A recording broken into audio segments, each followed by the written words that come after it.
Okay, we're going to start by tying in about midway through the hook shank, and we're going to tie back all the way to about halfway down the bend of the hook. Snip off our... Next we're going to tie in some small copper wire off the back of the hook.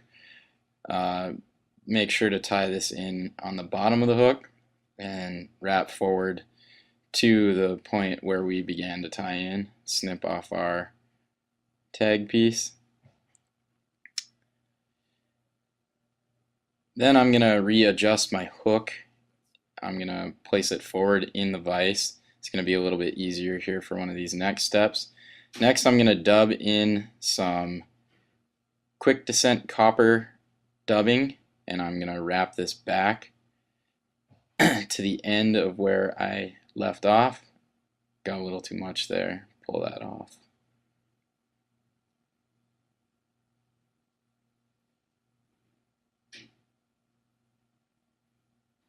Pull off that tag. Then I'm going to add 5 to 8 pieces of pheasant tail. Make a couple wraps and secure it in there. I want my tail to be about the length of the hook shank, maybe a little bit shorter.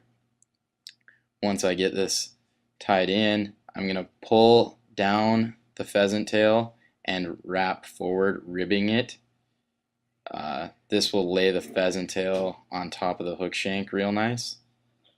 And then I'm going to tie off here and snip my tag end. Then I'm going to grab my copper wire and follow my thread ribbing and make a nice segmented body. And then make a couple loose wraps up front, readjust it back into the vise,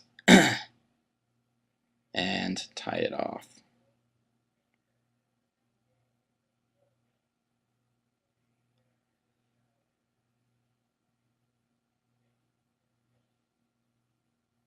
Snip my tag here. Then I'm going to push my bead up and make sure that I've left enough room. You'll see the purpose of that here in a second.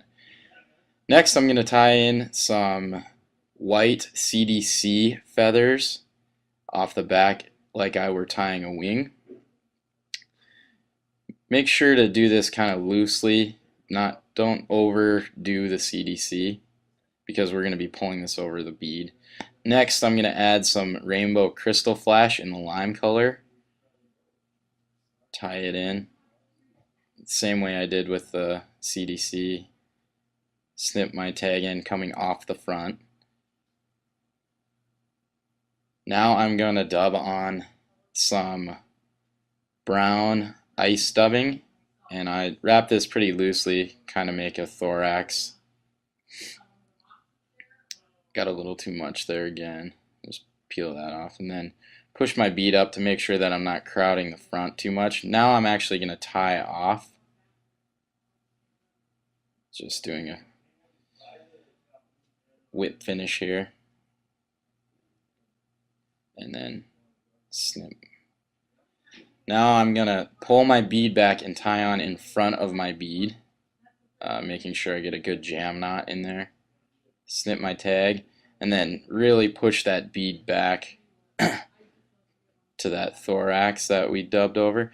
Then I'm going to take my CDC and crystal flash and I'm going to flip it over my bead and hold it with my offhand and tie off. Make sure you do this pretty loosely so it'll create a real good bubble there on that bead. And kind of adjust it around. It tends to wrap around that hook sometimes. Adjust it around so it's on top, and then pull it back and wrap it tight back onto that bead. This will make it flare out. Then I'm going to kind of part it just by pulling it to each side. This part isn't absolutely necessary. It's more for the fisherman's eye than anything else. And then I will use a whip finish to tie off here. 5-turn whip finish. And then cut my thread off. And then what I'm going to do here is I'm going to trim up my loose fibers that I tied back there. I want to kind of trim it up and make it look a little bit better here.